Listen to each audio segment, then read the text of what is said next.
très bonne nouvelle. Nyani au fait, na uye dala kuna fulunga ya partage ya sama akayoro ja sura kerba goshi aya boni.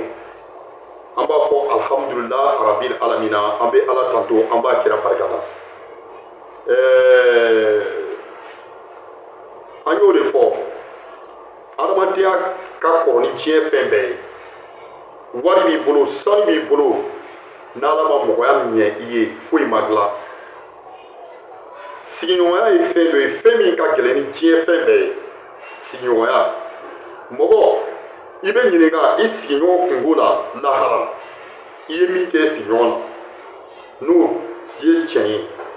Anka signon boye, anka an signon anku toboto. Anka ketuo bela anka kokana san signon ma. Adama den do dibe o ka sigi ma di o fe ko shimandi. O ka toro ka boni die mo be isero mo o be se o ma ire ma se o ma o be se o ma. Isero mo o be se ma ire ma se o ma o be se e ma. Mo do be ulu ka balaw ti da, ulu ka shitana ti da. Anu ma mo kele ta so bu yere kele. O mo de be. Ula ala ka sawu mangani sigi kadia fo do ka ken nalomai sigi kadia fo ka ben aka do dakele fe sigi kadia fo aw ka nyogon boyen aw ka nyogon yeda lage ka nyogon toboto sigi kadia fo aw ka nyogon to nyogon damira sigi kadia fo aw ka nyogon kundamana lage nga ka mun ke karsai pour que na ka ka be ma ka mun ke karsai pour que an ka chen an kana chen wai I kan benyini kan bedo mais bimo isero ma ema se o ma ere be se o ma isero ma o bi se ma ere ma se o mo be se ma suno an ka jamana te keleke jamana yi an ma deli ka kɛ keleke jamana yi an ka jamana bɛɛ ani keleya de la balimaya ani sindiya sinankuya bɛ anw de fɛ yan sinankuya ka kɔrɔ diɲɛ fɛn bɛɛ ye sinankuya kɛra sababu ye ka fɛn caman bali ka fɛn caman bin anw fɛ yan e ye Tarawele nin ye Sanogo ye e ye Tarawele nin ye Danbele ye e ye Tarawele nin ye Kɔnɛ ye e ye Tarawele nin ye Jara ye o adamadenya b'a ni ɲɔgɔn cɛ normalement fo ka dugukolo meleke ninnu ma ka ɲɔgɔn kɛlɛ o de la n'an ka dumunikɛ bɛ anw fɛ Mali la n'i y'a mɛn l'Afrique est le berceau de l'humanité l'exemple on peut prendre au Mali n b'a fɔ ka tila k'a dalula d'a kan I de bɛ bɔ I bɛ na Mali la yan I fa tɛ yan I ba tɛ yan ka foyi tɛ yan walahi u b'i to b'i na u b'i si yɔrɔ o de bɛ anw fɛ yan Mali la hali sini o kelen de don fo ni ko I tɛ se k'an ka dumuni kɛ dɛ fo ni ko I n'an tɛ ku fo ni I sigi goya la sinon I n'an bɛ ku mais k'a ye ka se ka miiri ka jate minɛ anw ka jamana cibaw olu de bɛ taa jamana wɛrɛ la ka t'u labɛn ka na anw kɛlɛ anw yɛrɛw sigida la yan ka na anw kɛlɛ anw sigida la o jamana kelen ninnu olu kɛlɛbaa si tɛ sɔn k'u bɛ na ka na o labɛn anw fɛ yan k'u bɛ bɔ ka taa jamana ninnu kɛlɛ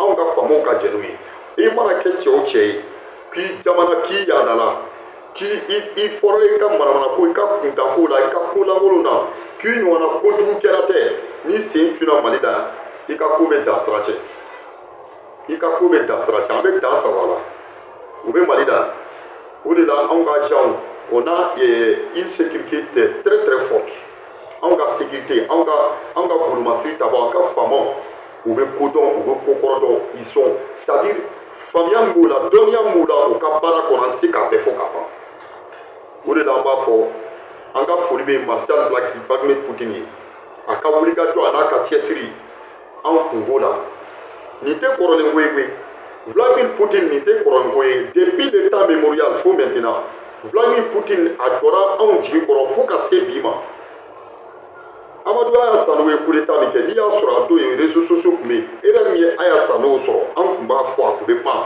wa Aya Sanogo tun bɛ directif ta n tun tɛ se bi dɛ mais a don y'a sɔrɔ réseaux sociaux tɛ yen u nana da don CEDEAO kelen-kelen u nana da don Aya kɔrɔ Union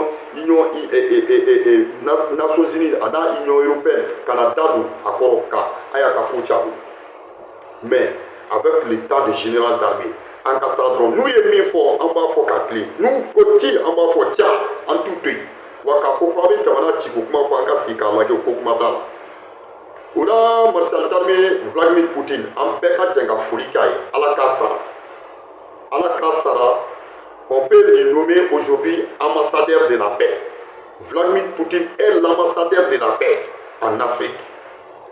Il est l'ambassadeur de la paix. Mami Sona Son, Irema Son Son. Vladimir Poutine est ambassadeur de la paix. C'est moi qui a dit ça. Ou là, moi, Vladimir Poutine fait.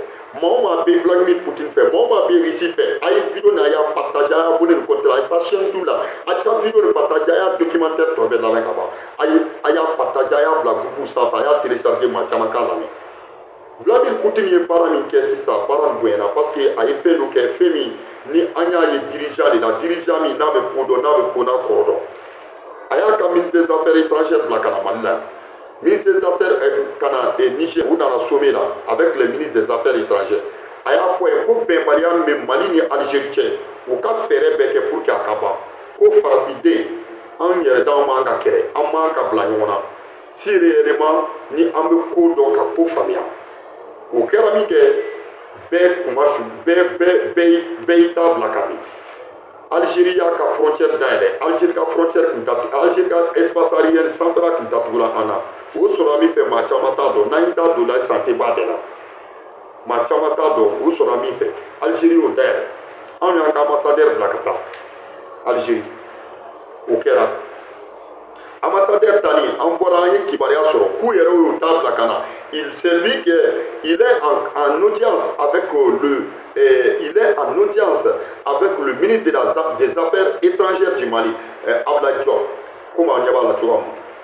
Ou là, en bas fort, Alaka Ben Anikiria, Alaka Natani Jamana Nunche. Mais, en même temps, Algérie a miré à Katachi, Kada Koro du Meka. La guerre d'Algérie. O do y'a sɔrɔ Algérie tun bɛ cogoya min Algérie tun bɛ gɛlɛya min na Algérie tun bɛ kunbala min kɔnɔ anw ka jamana ye seko min kɛ Algérie ye mɔgɔ kan ka kɛ kodɔnna ye i kan ka miiri i kan ka tasi anw ni mɔgɔ kan ka bila ɲɔgɔn na an n'olu man ka bila ɲɔgɔn na hali an ka jamana ciba n'a taara ka taa u ka jamana la k'a bɛ taa ko dɔ kɛ normalement n'u bɛ ko faamuya u kan k'a minɛ k'a di anw ma parce que ka da ka don dɔ tɛmɛna o fana k'a bila hakili la k'olu ka jamana ciba tɛ se ka na labɛn yan ko an b'u bila ka taa ka jamana ci anw yɛrɛ fo ka dugukolo meleke Mauritanie fana bɛ ten n'i ye Mauritanie tilancɛ ta k'a lajɛ a bɛɛ ye Mali ye a tilancɛ kelen bɛɛ ye Mali ye Mauritanie tilancɛ bɛɛ ye Mali ye ne de ko tɛ aw fɛ dalilu si dalilu n'an y'a ci ni Mali dugukolo bɔra Mauritanie na a tɔ bɛ dɛn Mali dugukolo n'a bɔra Mauritanie na a tɔ bɛ dɛn o b'a kalama mais olu tɛ ko faamuya u tɛ ko dɔn u t'a kɔrɔ dɔn tellement que u ka ko tellement qu'an t'a dɔn an b'u ni mɔgɔ adamaden qualité min comparer ça ils sont à la domination de Emmanuel Macron u bɛ Macron de ka domination kɔnɔ u bɛ Macron de ka ko kɔnɔ u bɛ Macron de ka pétrin kɔnɔ u bɛ Macron de ka janfa kɔnɔ parce que ni Macron ye min fɔ olu b'o de ta ka baara kɛ ni Macron ko go o y'a sɔrɔ u wulila ka tɛmɛ n'a ye donc an y'o de fɔ. Jamana o jamana n'i y'a bonya an b'i bonya n'i y'an dɔgɔya an b'an ta juguya n'i ta ye an t'an kun siyɛ maa si ye aw dalen bɛ mɔgɔ mun na dɛ olu bɛ siran anw ɲɛ aw bɛ k'a kunkolo siyɛ mɔgɔ min an taara mɔgɔ mun na olu b'an bonya de olu y'a dɔn an ye min ye parce que u ye fɛn bɛɛ ta k'an masɛgɛrɛ an ma siran an ma bɔ a nɔ na an y'o de fɔ tan ka segi bɛ kulu de nɔ gɔn de ma mais kulubakɔrɔ b'a nɔ na tan ka dɔgɔ dɔɔni an y'o de fɔ AES jamanaw an kɔni an bɛ exemple de yira diɲɛ mɔgɔ la. On va montrer que l'Afrique est le berceau de l'humanité. L'Afrique doit avoir obligatoirement son indépendance. Les Africains doivent vivre dans la paix, dans la liberté. Nous allons vous montrer ça preuve dans les espaces confédéraux de la Confédération des États du Sahel, AES. Inch'Allah. Et tout va se limiter à nous. À Bébé là-bas, à Bête d'Amérique d'Andouye, on va AES qu'on a la caché. Inch'Allah. Parce qu'Antina voilà ça. Antina blamaye. An tɛna kunkolo siyɛ ma an tɛna bila maa ye ni ko i b'an fɛ an b'i fɛ ni ko i t'an fɛ i mɔgɔ an mɔgɔ taa n'i yɛrɛ ye taa ka dɔgɔ on a dit que l'intégrité territoriale de nos pays sont négociables voilà l'intérêt du peuple est au-dessus de tout jamanadenw ka hakɛ bɛ sanfɛ i mana kɛ maa o maa ye jamanadenw ka hakɛ l'intérêt du peuple est au-dessus de tout jamanadenw ka hakɛ bɛ sanfɛ o la an bɛ min fɔ aw ɲɛna aw ka dusu suma. Donc il y a ko tɔw bɛ ka na a sɛbɛ bɛ ka na aw kana pressé nin ye film de daminɛtɔ ye tan an bɛna lafiya an b'a ye kunun ni bira kɔrɔnko caman kɛra la alhamdulillah kɔrɔnko caman kɛra la hali bi sa an b'a ɲini ala k'a tɔ ɲɛ ka di an ka faamaw ma ala k'a tɔ ɲɛ sababu bɛ bɔ yɔrɔ la k'a latigɛ an ka laɲiniw ye an mako bɛ lafiya la an mako bɛ bɛn